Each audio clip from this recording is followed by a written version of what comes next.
Ce sont des informations importantes. Qu'est-ce que cela implique pour Obama, Hillary, Brennan? Qu'avez-vous entendu sur ces enregistrements? Tout d'abord, je tiens à vous dire merci, Gary, de m'avoir invité. C'est l'information la plus explosive que les Américains et le monde entier n'entendront jamais. Je dois dire que ces hommes sont des héros. Alan, Charles, Nick, ce sont des héros américains. C'est un honneur de participer à cela. Je ne m'attendais pas du tout à cela. J'assistais à l'American Priority Conference, en Floride, à l'hôtel Trump Doral, et ils ont été les derniers à parler.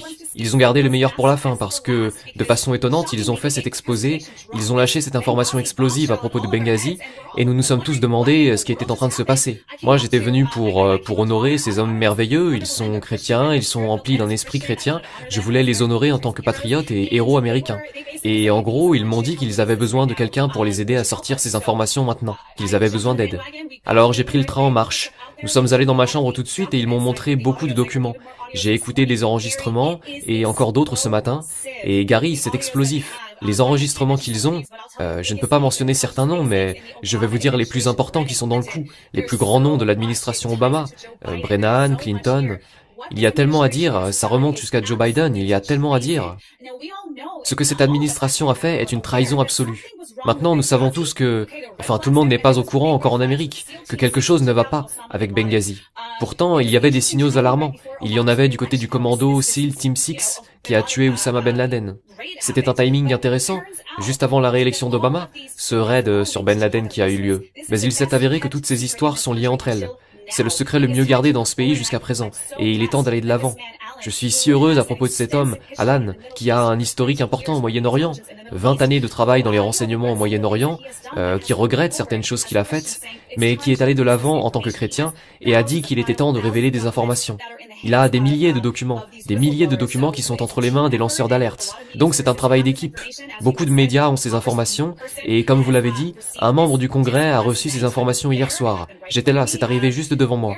Nous allons voir des informations explosives faire surface. Je vais vous donner un petit aperçu de ce dont il s'agit. Vous avez Nick No, qui est un lanceur d'alerte à propos de Benghazi, qui a contacté Charles Woods après la mort de son fils, qui était sniper sur les toits de Benghazi. Son père, Charles Woods, n'a jamais su ce qui était arrivé à Tyrone Woods. L'administration Obama lui a menti en lui disant qu'elle avait fait tout ce qu'elle avait pu pour protéger ses hommes, ce qui était un mensonge éhonté. Ils n'ont rien fait et Charles Woods l'explique à la presse dans sa présentation qui est sur ma chaîne YouTube, si vous voulez la voir en entier. Il a expliqué qu'Obama lui a écrit une lettre de 3 phrases. Gary, une lettre de 3 phrases. Une lettre de 3 phrases en lui mentant complètement. Et ce qui s'est passé ensuite, c'est que Charles Woods a donné plusieurs interviews. Et ça a été viral. Il y a eu des gens, des services secrets qui ont contacté Charles et lui ont dit comment les choses se sont vraiment passées, qu'on lui avait menti. Ce qu'il s'est passé à Benghazi, c'est que Hillary Clinton et l'administration Obama, ils envoyaient des armes, des missiles Stinger de la Libye à la Syrie, et ça passait par Benghazi.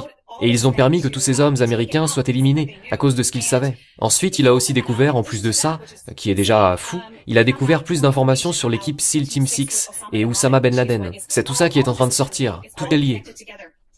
Donc, d'après ce que j'ai pu comprendre jusqu'à présent, vous savez, en écoutant le lanceur d'alerte lui-même, en regardant les différents articles qui ont déjà été publiés, en discutant avec des gens, avec vous, avec d'autres sources, ce que j'ai pu comprendre ici, c'est que toute l'opération pour éliminer Oussama Ben Laden a été orchestrée par Hillary Clinton. Alors Hillary Clinton s'est lancée, elle a envoyé la SEAL Team 6 sans le dire à Obama, puis ils ont dit à Obama qu'il devrait gérer ça.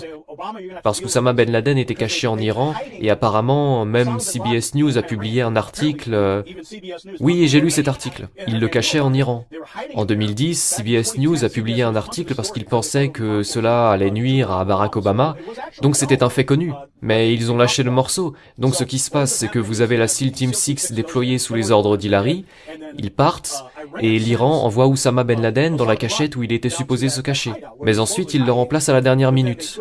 L'Iran le remplace à la dernière minute. La SEAL Team 6 y va, et tue le remplaçant. Et maintenant, ils ne savent pas quoi faire. Ils ont fini leur mission, mais ils savent tous qu'ils n'ont pas tué Oussama Ben Laden. En Amérique, tout le monde fait la fête devant la Maison Blanche à ce moment précis.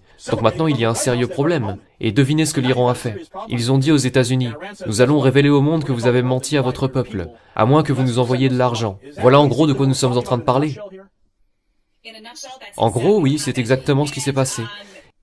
Et les implications de tout cela, vous savez, l'administration en lien avec l'Iran qui protège Ben Laden, Et je dois vous dire, je viens d'entendre l'enregistrement ce matin d'un membre du Congrès. Il sera nommé, je ne dirai pas son nom pour l'instant. Ce n'est pas un bon gars qui est sur ces enregistrements avec Alan et qui dit « Eh bien, attendons le bon moment pour tuer Oussama Ben Laden afin de pouvoir l'utiliser comme un trophée. » Enfin, le mot trophée n'a pas été utilisé. Vous avez entendu un membre du Congrès dire ça? Oui, je n'ai pas l'enregistrement, les autres l'ont. Il a été donné à un autre membre du Congrès la nuit dernière. Les médias l'ont aussi. Avec un peu de chance, il sera diffusé prochainement. Mais je l'ai entendu. J'ai entendu qu'il voulait garder Oussama de côté jusqu'à ce qu'il soit prêt. Et ensuite, ce qui s'est passé, c'est que l'Iran, à la dernière seconde, comme vous le disiez, à la dernière minute, l'Iran a décidé de remplacer Oussama. Il y a donc eu un remplaçant ou un double, qui qu'il soit. Lorsque l'équipe des SEAL Team 6 est arrivée pour tuer Oussama, ils avaient reçu l'ordre de ne pas ramener le corps avec eux. Vous vous souvenez de Saddam Hussein? On l'a vu partout, vous savez, ces photos étaient partout. Ils ont pris le corps, ils ont fait des tests ADN qui ont confirmé que c'était bien Saddam Hussein. Mais avec Ben Laden, ça ne s'est pas produit.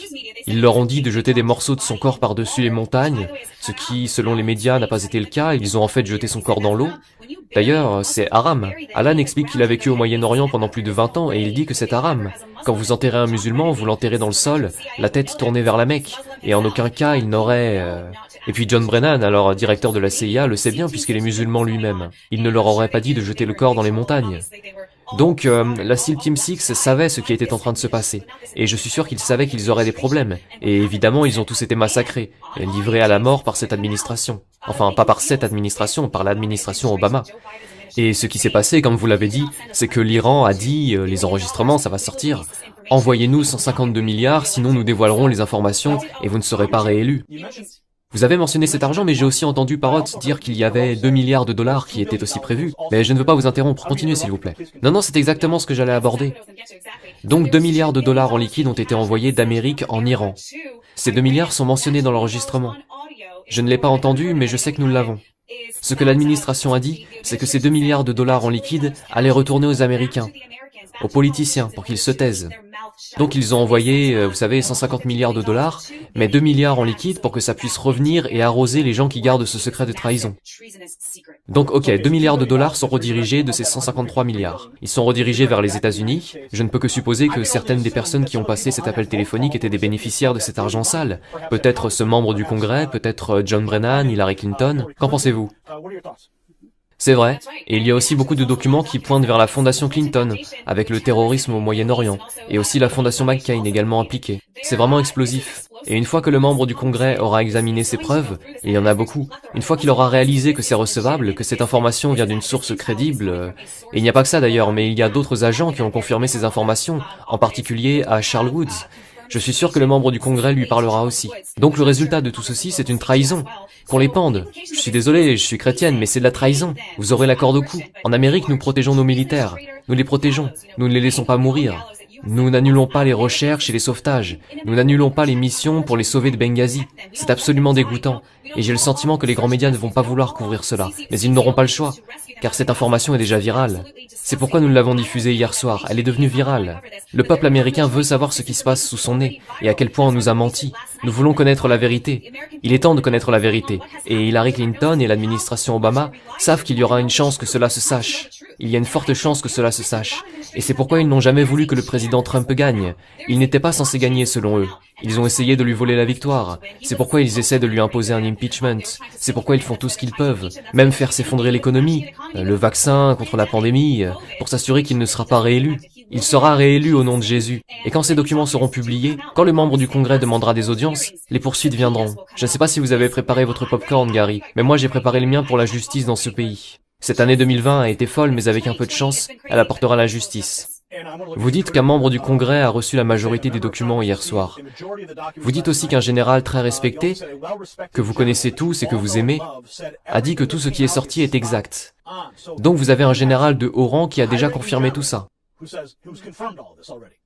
Oui, ce général de haut rang l'a confirmé avec Charles Woods. Il a parlé à Charles Woods ce matin et a dit que tout ce que nous avons publié est exact. Ce général sera dévoilé. Je ne veux pas mentionner son nom, mais nous savons tous, beaucoup de gens savent qui il est.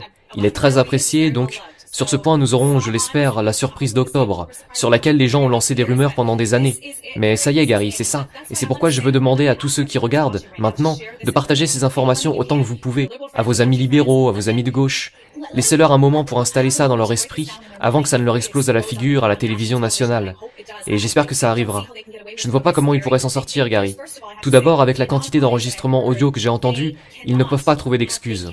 Il n'y a aucune justification pour ce qui a été pris sur les enregistrements, les documents que John Brennan a signés. Il y a trop d'informations pour qu'ils puissent nier que cela s'est passé. Beaucoup trop.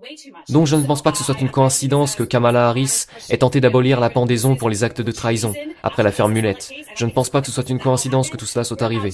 Nous sommes sur le point d'avoir la révélation la plus forte de l'histoire américaine, la plus grande trahison que nous ayons connue dans ce pays.